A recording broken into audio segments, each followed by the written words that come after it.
atubwira kumukorera kandi twiyambuye iyo mirimo ya kera, iyo kamere ya kera, iyo kamere y'ubujura, iyo kamere y'ubwibone, iyo kamere y'ubwesikoro, iyo kamere ya kavukire y'iwacu. Iyo umuntu amaze kuba muzima na Kristo, kuba muzima muri Kristo Yesu, birahinduka.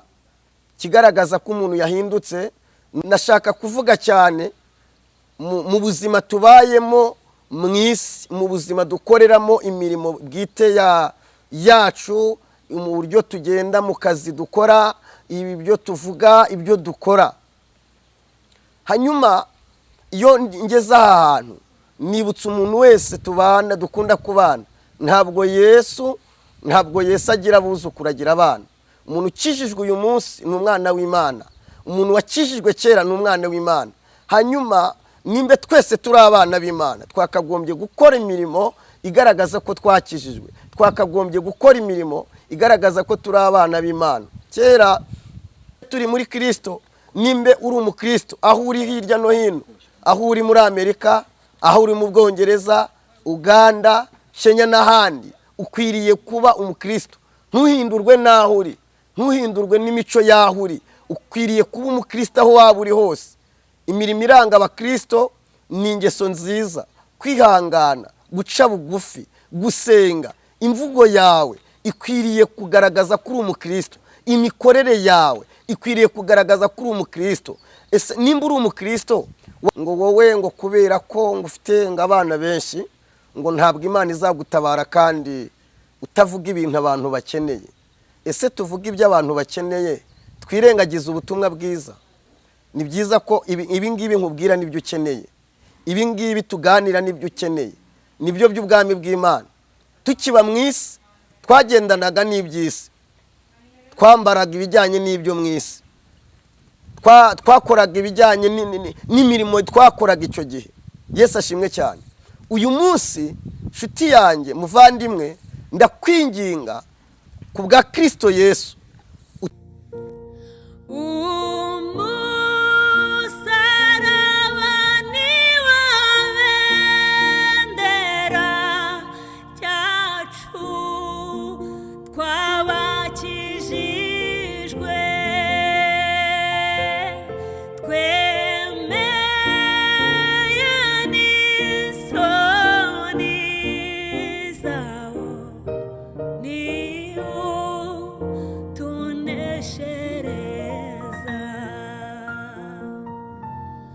reka ngusuze kandi nkwifurize amahoro y'Imana ndetse n'imigisha bituruka ku Uwiteka Imana, aho ukurikira ibiganiro byose bica ku Musaraba TV. Ineza y'Imana ibane nawe kandi umugisha w'Imana wivanga mu byorekejeho amaboko yose, amajyaruguru, amajyepfo, iburasirazuba ndetse n'uburengera bwaryo. Mwese mwumve ko tubahaye ikaze mu kiganiro cyacu cy'uyu munsi, kandi tubasuje ndetse tubifuriza Noheri nziza n'umwaka mushya muhire.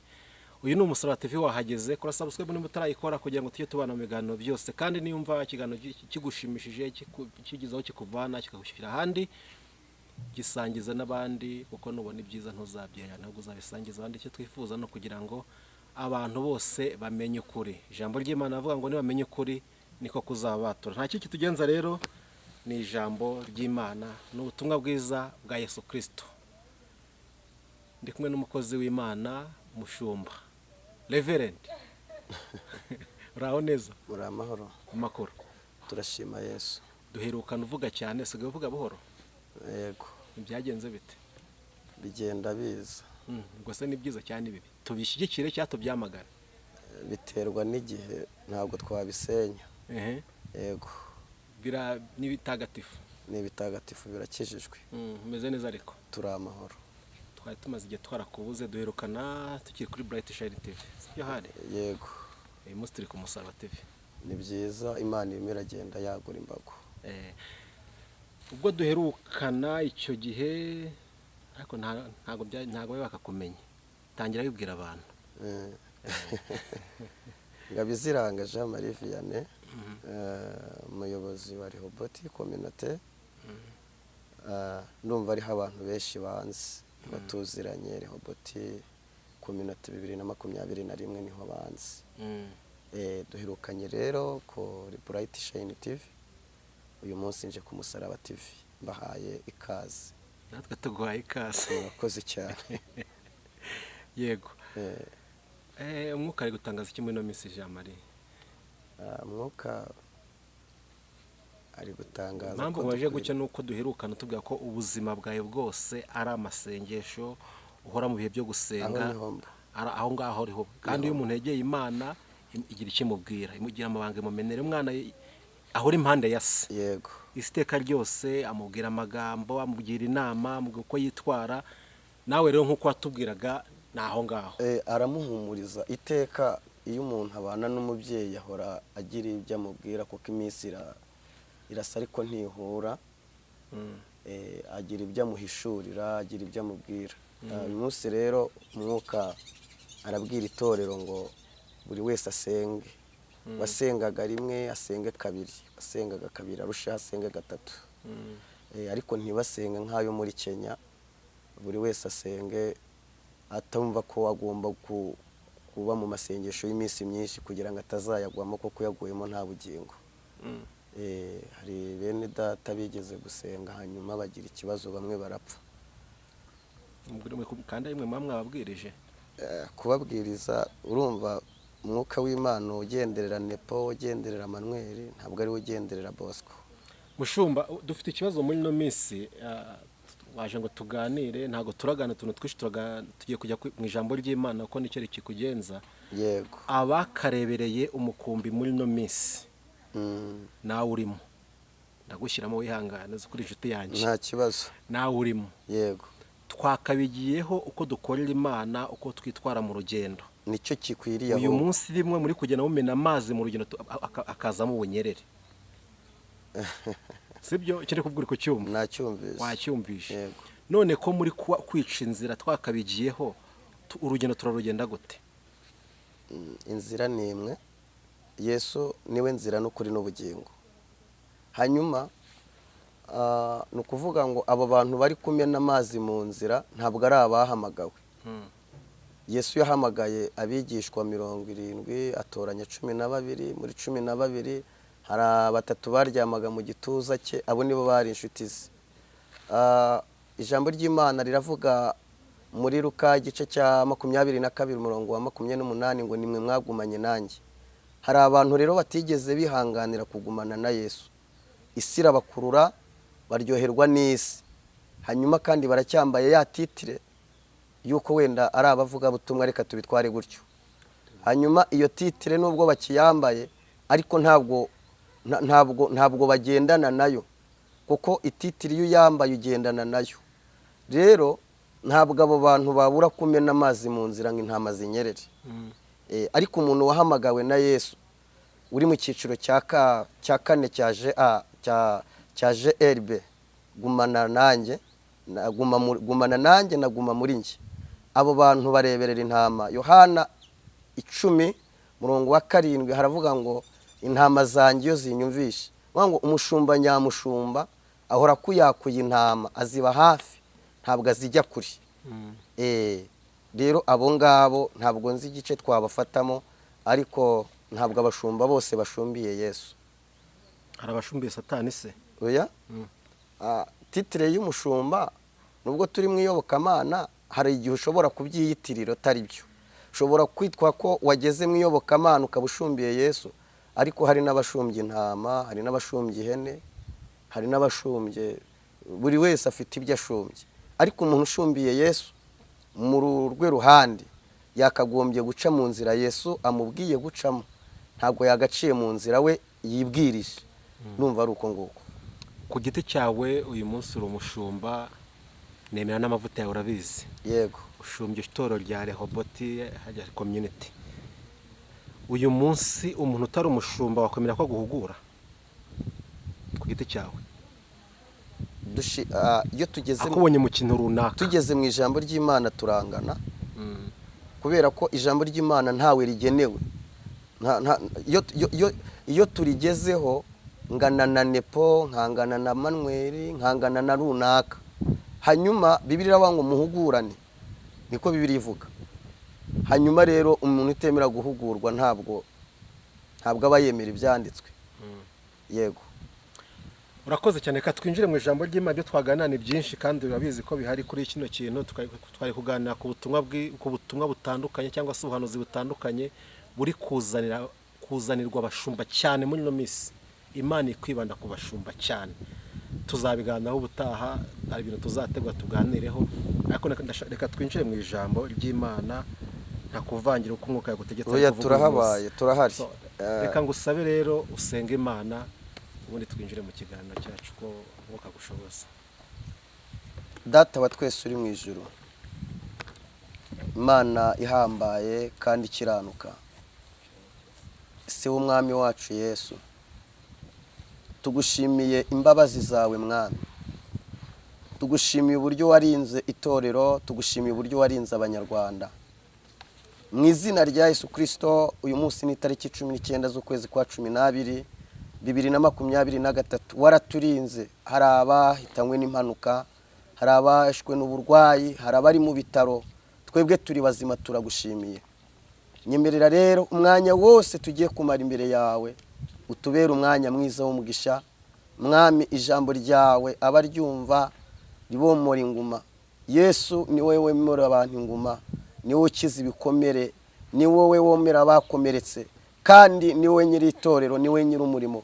Nyemerera mwami imbaraga zawe n'ubutware bwawe bibane natwe twese, mu izina rya Yesu Kristo umwami wacu, amen. Reka dusome ijambo ry'Imana dusanze mu gitabo cy'Abefeso. Pawulo yandikiye Abefeso, igice turasoma icya 2 kandi turasoma n'umurongo waho wa mbere, twumve icyo umwuka abwira amatorero. Haravuze ngo gukizwa n'ubuntu, namwe yarabazuye mwebwe abari bapfuye muzize ibicumuro n'ibyaha byanyu, ibyo mwagenderagamo kera, mukurikiza imigenzo y'iyi si, mukurikiza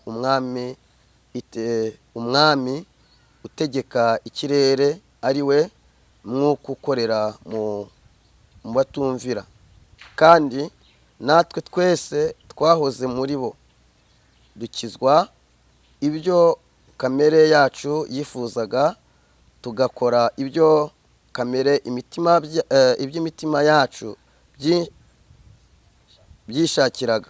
Kandi kubwa kavukire yacu twarabo kugirirwa umujinya nk'abandi bose, ariko Imana ko ari umutunzi w'imbabazi yaduhinduranye bazima na Kristo kubw'urukundo rwinshi yadukunze, ubwo twari dupfuye tuzize ibicumuro byacu. Ubuntu nibwo bwadukijije, nuko atuzurana nawe, atwicaranya nawe mu ijuru mu buryo bw'umwuka. Turi muri Kristo Yesu, kugira ngo mu bihe bizaza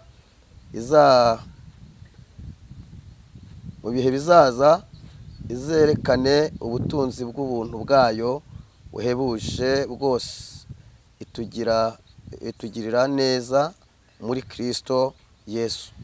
Twese twakire neza ijambo ry'Imana. Titire y'iki cyigisho, tugiye kwibanda cyane mu gusenga, tugiye kwibanda cyane mu kwambara umwenda wo gukiranuka. Imana ishimwe cyane. Pawulo yandikira Abefeso, yandika igitabo cy'Abefeso, yibutsaga bene data uburyo twagenderagamo cyangwa bagenderagamo, imirimo bakoraga ariko atari y'ubumana. Niho yababwiye ngo natwe yaratuzuye, twebwe abari bapfuye tuzize ibicumuro, tuzize ibyaha bya kamere, bya kavukire yacu. Imana ishimwe cyane. Mu isi iyo tugenda duhura n'ibintu bitandukanye. Urugero, ngewe tuvugana, iyo turimo tuvuga ngo Kristo yaratuzuye, twebwe twiheraho. Ngewe tuvugana Ngabiziranga Jean Marie Vianney niheraho. kera twagenderaga mu kunywa ibiyobyabwenge, twakoreraga imirimo myinshi itandukanye y'ubujura ndetse n'ibindi. Ibyo Kristo amaze kuduhamagara aduhindurana abazima, nawe atubwira kumukorera kandi twiyambuye iyo mirimo ya kera, iyo kamere ya kera, iyo kamere y'ubujura, iyo kamere y'ubwibone, iyo kamere y'ubwesikoro, iyo kamere ya kavukire y'iwacu. Iyo umuntu amaze kuba muzima na Kristo, kuba umuzima muri Kristo Yesu, birahinduka. Kigaragaza ko umuntu yahindutse nuko agira imbuto za Gikristo. Nimbe wanywaga urumogi ntihongere kurunywa, nimbe wasambanaga ntihongere gusambana, nimbe wibonaga ntihongere kwibona, nimbe warwanaga ntihongere kurwana. Bibiliya iravuga ngo iki? Mu Bagalatiya igice cya 5 biravuga ngo imirimo ya kamere iragaragara ni kwiba, gusambana, kwica, gusenga ibishushanyo n'ibindi bisa n'ibyo. Iyo twahinduranywe bazima, kamere yacu igomba guhinduka, kamere muntu igomba guhinduka. Nimbe uri umukristo ariko kamere yawe ikaba itari yahinduka, ntabwo wari wakizwa. Nimba ukigendana umuco wo kusebanya, nimba ukigendana umuco wo kurwana, nimba ukigendana umuco wo kumva ko ari wowe mu Kristo, twese turi bazima muri Kristo, twese twahinduwe bazima. Kristo yerekanywe kugira ngo amareho imirimo yose ya Satani. Iyi mirimo ya Satani ntabwo agaragara, ariko ibikorwa bikorerwa mu isi bigaragaza Satani uwo ari we. Ariko n'ibindi bikorwa bikorerwa mu isi bigaragaza Imana iyo ari yo. Nimba uri umwana w'Imana warahindutse, nimba uri umwana w'Imana imirimo ukora igaragaza ko wakijijwe, imirimo ukora igaragaza ko uri muzima muri Kristo. Imana ishimwe cyane. Nashaka kuvuga cyane mu buzima tubayemo mu isi, mu buzima dukoreramo imirimo bwite yacu, mu buryo tugenda mu kazi dukora, ibi byo tuvuga, ibyo dukora. Hanyuma iyo ngeze ahantu nibutse umuntu wese tubana, dukunda kubana, ntabwo Yesu agira abuzukuru, agira abana. Umuntu ukijijwe uyu munsi ni umwana w'Imana, umuntu wakijijwe kera ni umwana w'Imana. Hanyuma nimbe twese turi abana b'Imana, twakagombye gukora imirimo igaragaza ko twakijijwe, twakagombye gukora imirimo igaragaza ko turi abana b'Imana. Kera muri analogue twajyaga twifuza ko viziyo izaza, hanyuma yazanye na digitali. Hanyuma iyo ndi hano nkunda kuvuga ngo muri analogue ibintu byose byari mekanizme, ariko uyu munsi turi muri digitali, ibintu byose dukandaho, koranabuhanga ryarabyoroheje. Ariko maze iminsi isoma ijambo ry'Imana nkasanga ubwami bw'Imana badakandaho. Nsanga ntabwo ubwami bw'Imana ari android, ubwami bw'Imana ntabwo ari digitali, ntabwo ubwami bw'Imana ari ikintu umuntu yumva ko yatwara uko abyumva. Imana ntabwo yigeze ihinduka, n'abayisenga ntekereza ko badakwiriye guhinduka, ahubwo bakwiriye guhinduka muri kamere, bakwiriye guhinduka mu mivugire, bakwiriye guhinduka mu mikorere, bakwiriye guhinduka bagakorera Imana. Uwakoraga nabi akabireka, uwakoraga imirimo ya kamere agahinduka. Yesu ashimwe cyane, Yesu ashimwe, umwami ahimbazwe. Iyo turi muri Kristo Yesu, Bibiliya ivuga ngo nta teka tuzacirwaho kuko turi muri Kristo. Nimbe turi muri Kristo, nimbe uri umukristo, aho uri hirya no hino, aho uri muri Amerika, aho uri mu Bwongereza, Uganda, Kenya n'ahandi, ukwiriye kuba umukristo. Ntuhindurwe n'aho uri, ntuhindurwe n'imico y'aho uri, ukwiriye kuba umukristo aho waba uri hose. Imirimo iranga abakristo ni ingeso nziza, kwihangana, guca bugufi, gusenga. Imvugo yawe ikwiriye kugaragaza ko uri umukristo, imikorere yawe ikwiriye kugaragaza ko uri umukristo. Nimba uri umukristo, waba ugeze mu kazi, ako kazi kakaguhindura, ukumva ko ugomba kugendana n'impamvu z'akazi. Ntabwo impamvu z'akazi zikwiriye kuguhindura, ahubwo ukwiriye guhindura abo mukorana ko kuri umukristo. Yesu ashimwe cyane. Wowe unkurikiranye, ndashaka kukwibutsa ko Kristo ubwo azerekanwa azaguhembera ibihwanye n'ibyo wakoze, azaguhembera ibihwanye n'ibyo uvuga, azaguhembera ibihwanye. Ntabwo ntekereza ko twahindurwa n'amafaranga. Ngewe tuvugana mba mu bantu bahawe amafaranga na Yesu, kandi adaciye mu nzira z'ubwesikoro, adaciye mu zindi nzira zo gusebanya. Nakabaye narahinduwe nayo rero, hanyuma iterambere rikagendana nanjye. Yesu ashimwe cyane. Nakabaye mvuga ngo nigeze nganira n'umuntu umwe arambwira ngo wowe ngo kubera ko ngo ufite abana benshi ngo ntabwo Imana izagutabara kandi utavuga ibintu abantu bakeneye. Ese tuvuga ibyo abantu bakeneye, twirengagiza ubutumwa bwiza? Ni byiza ko ibi ngibi nkubwira nibyo ukeneye, ibi ngibi tuganira nibyo ukeneye, nibyo by'ubwami bw'Imana. Tukiba mu isi twagendanaga n'iby'isi, twambaraga ibijyanye n'ibyo mu isi, twakoraga ibijyanye n'imirimo twakoraga icyo gihe. Yesu ashimwe cyane. Uyu munsi nshuti yanjye, muvandimwe, ndakwinginga ku bwa Kristo Yesu, utanga umubiri wawe uba igitambo kizima gishimwa, ariko gusenga kwawe gukwiriye, ariko gukorera Imana kwawe gukwiriye. Uyu munsi ndi ku Musaraba TV. Iyo ngeze kwiri jambo umusaraba, iyo turi mu rusengero, nta rusengero na rumwe rutabaho umusaraba. Ubundi umusaraba ujya ku bantu bapfuye. Twakwiriye kuba mu rusengero twese twarapfuye kuri kamere, ariko uyu munsi usanga mu rusengero ariho abarwana baba, niho abarozi baba, niho abasebanya baba, kubera ko tutarahinduka. Twari dukwiriye guhinduka. Ijambo ry'Imana muri Yohana 12 ku murongo waho wa 24 haranditse ngo urubuto akabuto k'isaka iyo kadapfuye, iyo kadatabwe ngo gapfe, kaguma kari konyine, ariko iyo gapfuye kera imbuto nyinshi. Umuntu wese w'umukristo yagakwiriye kuba afite imbuto nyinshi, abantu bareberaho bakamukurikira bagakizwa. Ariko uyu munsi usanga imbuto, usanga mfite agakiza kanye ngewe bwanjye kadafite icyo kakumariye. Usanga ngewe nawe dufite ukuntu dukijijwe, agakiza ni kamwe. Kristo ubwo berekanaga urusengero rwa Yerusalemu yarababwiye ngo narusenya, ariko kandi mu minsi 3 nkakongera nkarwubaka. Uru rusengero rwubatswe imyaka 40, hanyuma Kristo yarataragira iyo myaka arababwira ngo ndushenye narwubaka. Kristo yavugaga iki nshuti yanjye? Yavugaga ko mu gihe amaze gupfa, mu gihe amaze kuzuka, uzamwizera wese azakizwa. Imana ishimwe cyane. Uzizera urukundo rwe, akizera imbabazi ze, azakizwa. Ariko uri mu itorero utagira imbabazi, urimo uragenda utagira imbabazi, urimo urasenga usenga na shangazi, urimo urasenga usenga na nyogosenge.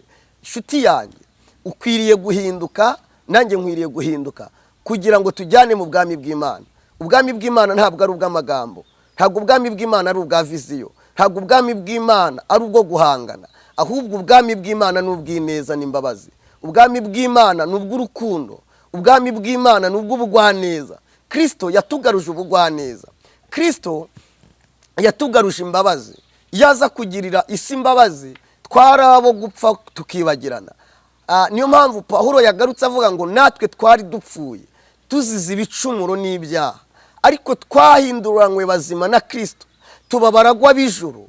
Ukwiriye kugira imbabazi, kandi nkwibutse ko imbabazi zihera he?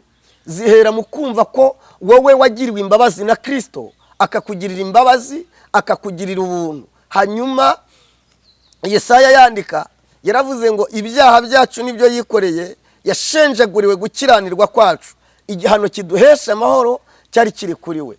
Nshuti yanjye, wowe umurikiranye, ndakwinginga ku bwa Kristo Yesu, ndakwinginga kugira ngo uhinduke, wowe ukurikirana ubu butumwa bwiza, uhinduke ku bw'ubu butumwa, uhinduke ku bw'uyu Musaraba TV, uhinduke aho usengera, aho uri hose, aho ukorera umurimo, uhinduke kubwo Kristo azerekanwa, nawe uzerekana. Na twafatanya tugasenga Imana.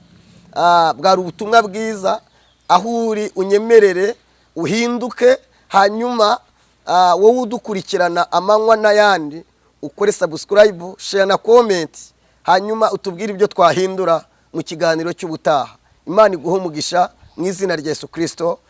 Wadukurikirana no kuri Rehoboth Community TV, hanyuma tugakomeza tugakora umurimo w'Imana, tugakomeza gukora, tukavuga ubutumwa bwiza mu izina rya Yesu. Reka dusenga Imana. Mwami Imana yacu, murengezi w'ubugingo, data wa twese uri mu ijuru, turagushimiye kubwira ijambo. Iri jambo riraturuta mu bukuru. Mu izina rya Yesu Kristo, imitima iryakira igubwe neza kandi ihindurwe n'ubu butumwa mu izina rya Yesu Kristo. Amen. Ciao ciao. 0782 20 44 79 iyo tuyibaho no kuri WhatsApp. 0788 20 44 79 tuyibaho kuri WhatsApp. Imana ibaho umugisha. Shalom.